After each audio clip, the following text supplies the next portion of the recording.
Ważniejsze wiadomości w skrócie. Prohlásil na výroční konferenci. Gondoskodtak a tájárusításról.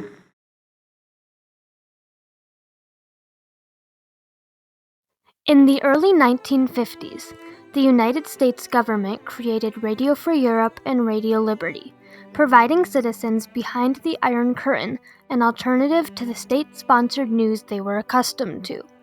Radio Free Europe and Radio Liberty protected the right to receive contrasting information, exercising the responsibility of the press.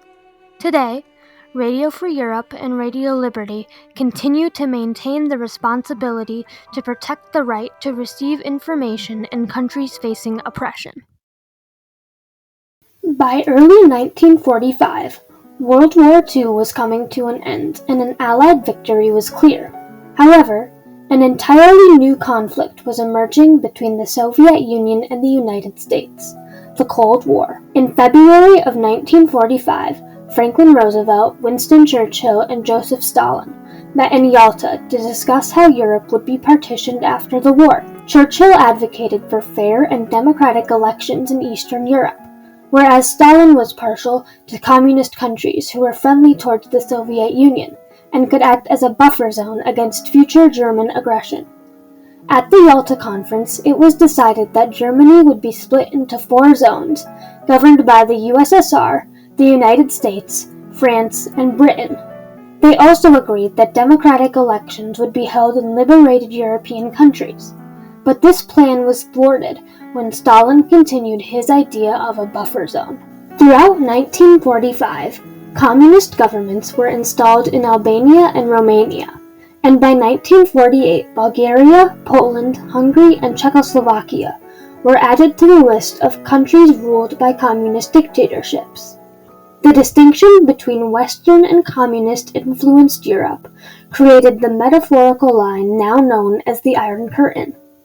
In December 1948, the Universal Declaration of Human Rights was written and ratified by the United Nations in an attempt to guarantee basic human rights worldwide.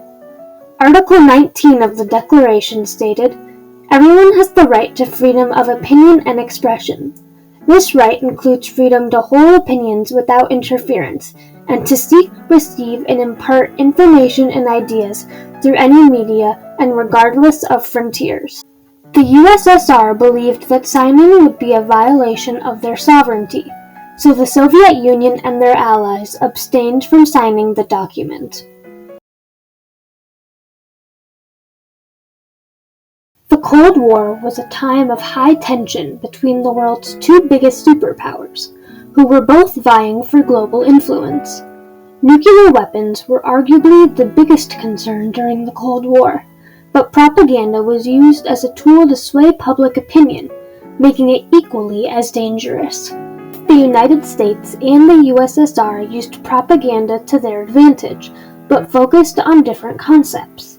Soviet propaganda primarily talked about socialist supremacy and highlighted American flaws. American propaganda fixated on how communism was a direct threat to the American way of life and used fear tactics to make Americans despise and fear the Communist Party. Voice of America, an American radio station, was established during World War II to combat Nazi publicity campaigns in Europe. Voice of America highlighted a primarily American perspective and featured American reporters, hence why many people today consider it American propaganda. Voice of America continued to broadcast throughout the Cold War to countries in the Eastern Bloc. Propaganda from Western and Eastern news outlets that had previously only been on paper began spilling onto the airwaves. In the early 1950s, a new radio station joined the battle of opinions, Radio Free Europe. Radio Free Europe, a new American broadcasting service, was created to combat communist propaganda and give citizens in Soviet-occupied countries exposure to events on the other side of the Iron Curtain. On July 4, 1950, Radio Free Europe transmitted their first broadcast from their headquarters in Munich, West Germany, to Czechoslovakia. The message was only 30 minutes long, but it was the first time they acknowledged their existence anywhere in the world. A year later, they began transmitting frequent broadcasts to Czechoslovakia, Hungary, Poland, Romania, and Bulgaria. From 1951 to 1956, Radio Free Europe sent 590,415 balloons over the Iron Curtain. They utilized balloons left over from World War II to carry and drop leaflets, pamphlets, broadcast schedules, and even cartoons in populated places behind the Iron Curtain, the first drop being in Prague, Czechoslovakia. In 1953, Radio Liberty, a separate broadcasting service, began broadcasting to the USSR. Both stations felt it was their responsibility to fulfill the right to receive alternate perspectives through news for citizens in Soviet-occupied countries. In one target country, Radio Free Europe's broadcasting had a controversial impact on listeners.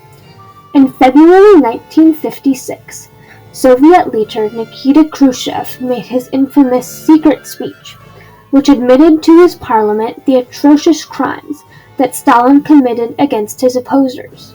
Hungarian citizens flooded the streets in hopes of installing a democratic government, which Khrushchev's speech fueled.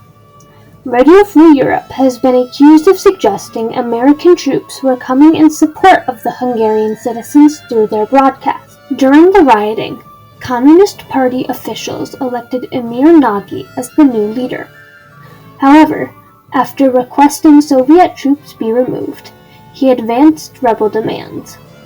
On November 4th, Soviet troops swarmed Budapest once again and ended the national uprising for good. After this misleading broadcast, 3 primary lessons were learned that changed how Radio Free Europe broadcasted in the future. The first lesson was that no matter how recent a person had immigrated, they could never speak for the people in the countries they were reporting to. The second was that news broadcasting stations could not report citizens' requests for violence without being involved themselves. The final lesson was even if reporters agreed with what citizens were saying or were even trying to protect revolutionaries in other countries, they must never report through their own lens and risk creating propaganda. These 3 lessons changed the way Radio Free Europe broadcasted in the future. In 1971, all CIA funding involvement with Radio Free Europe and Radio Liberty ended, and control was transferred to the Board for International Broadcasting. 5 years later, in 1976, Radio Free Europe and Radio Liberty merged to create one radio. Radio Free Europe and Radio Liberty's relentless fight against communist news and censors brought millions of citizens behind the Iron Curtain a different perspective. Many historians today consider it a key factor in bringing about a swift fall of the USSR and a quicker end to the Cold War.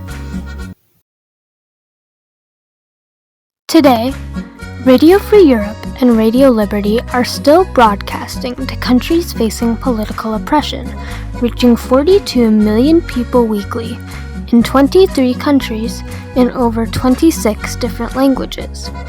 However, free press is becoming threatened as Radio Free Europe and Radio Liberty journalists are being detained for their work. In the U.S., current government officials have even called for the shutdown of Radio Free Europe and Radio Liberty. While some critics claim that Radio Free Europe and Radio Liberty is American propaganda, the impact they have had internationally is undebatable. Free press is an essential component of any democracy and holds leaders responsible for unjust and criminal actions. This responsibility of protecting the right to information contributed to the end of the Cold War and still continues today.